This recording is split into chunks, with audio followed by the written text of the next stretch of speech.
Assalamualaikum warahmatullahi wabarakatuh. Bagaimana kabarnya anakku hari ini? Semoga kalian bersama dengan keluarga senantiasa Allah lindungi dalam keadaan sehat walafiat. Amin.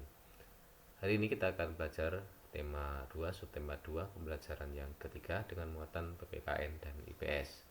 Silahkan disiapkan alat tulisnya. Jika nanti ada poin penting kamu bisa langsung mencatatnya. Kita awali dengan baca basmalah bersama.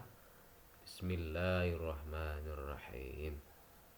Yuk kita mulai pembelajarannya.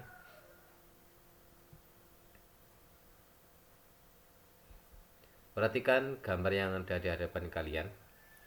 Di hadapan kalian ada gambar warga yang sedang melaksanakan kerja bakti. Kerja bakti merupakan salah satu contoh masyarakat yang melaksanakan kewajibannya untuk menjaga lingkungan, dan juga contoh masyarakat yang bertanggung jawab untuk menjaga kebersihan dan kenyamanan di tempat tinggalnya.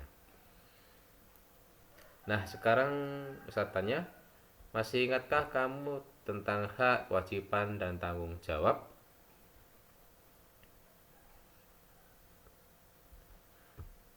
Hak adalah sesuatu yang dimiliki manusia sejak lahir.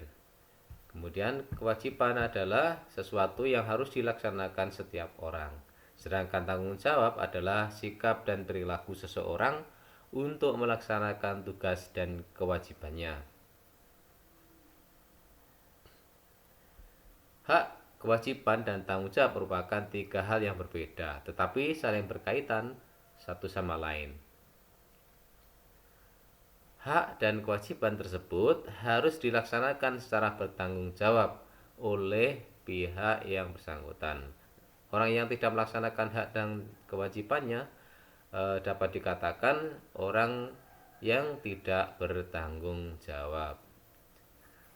Jadi, hak, kewajiban, dan tanggung jawab itu adalah hal yang sangat berkaitan satu sama lain.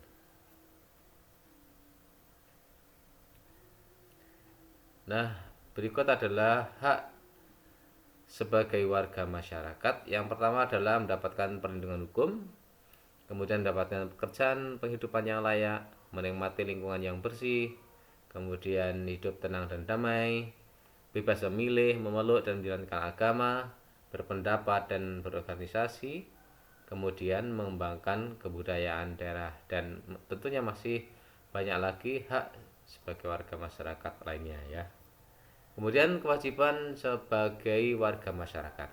Kewajibannya adalah mematuhi aturan atau norma yang berlaku dalam masyarakat, menjaga ketenangan dan ketertiban lingkungan masyarakat, mengikuti kegiatan yang ada di lingkungan RT, RW, atau desa setempat, misalnya kegiatan kerja bakti, gotong royong, musyawarah warga masyarakat setempat, dan lainnya ya.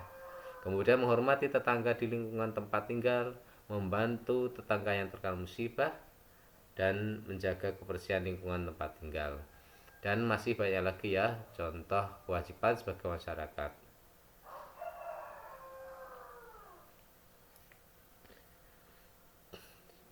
Sekarang kita akan pelajari muatan IPS ya, jenis usaha ekonomi.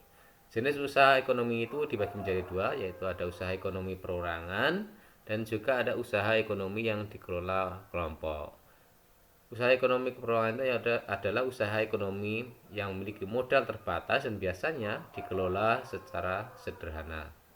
Sedangkan usaha ekonomi kelompok yang dikelola kelompok yaitu adalah ekonomi yang dikelola secara bersama, baik dari modal, pengelolaan maupun keuntungannya. Perhatikan di sini, usaha ekonomi perorangan itu contohnya usaha pertanian, kemudian usaha perdagangan, usaha jasa, dan juga industri kecil. Usaha pertanian ini merupakan sebagian besar usaha yang dikelola secara perseorangan ya, dan biasanya memiliki modal yang terbatas. Kalau usaha perdagangan ini bisa kecil dan sedang ya, misalnya ada warung, toko kelontong. Kalau usaha jasa misalnya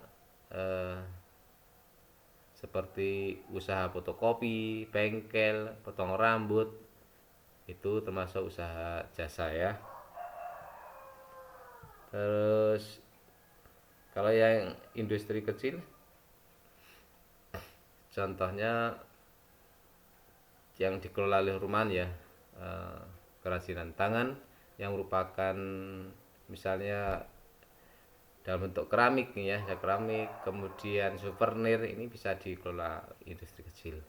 Kalau usaha ekonomi yang dikelola kelompok, misalnya firma, kemudian persekutuan komoditer, kemudian perseroan terbatas PT, badan usaha milik negara, BUMN, dan koperasi. Sekarang kita akan bahas tentang usaha ekonomi yang dikelola kelompok.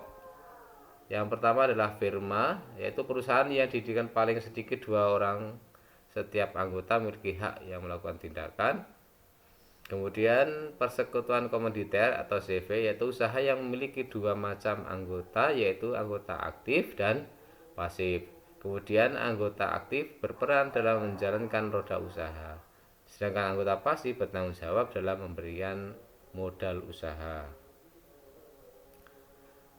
Kemudian yang perseroan terbatas, yaitu perusahaan yang modalnya dihimpun dari beberapa orang dengan cara menjual saham.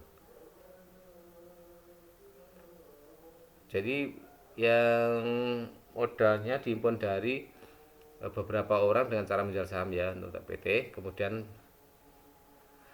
PT saham memiliki kewenangan terhadap perusahaan tersebut dan berhak mendapatkan laba dari perusahaan.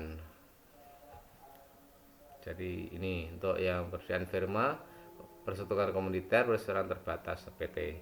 Kemudian ada badan usaha milik negara atau BUMN. BUMN adalah sebuah perusahaan yang seluruh atau sebagian modalnya dimiliki negara. BUMN dapat berbentuk perusahaan umum atau perum dan bisa juga perseroan terbatas atau PT.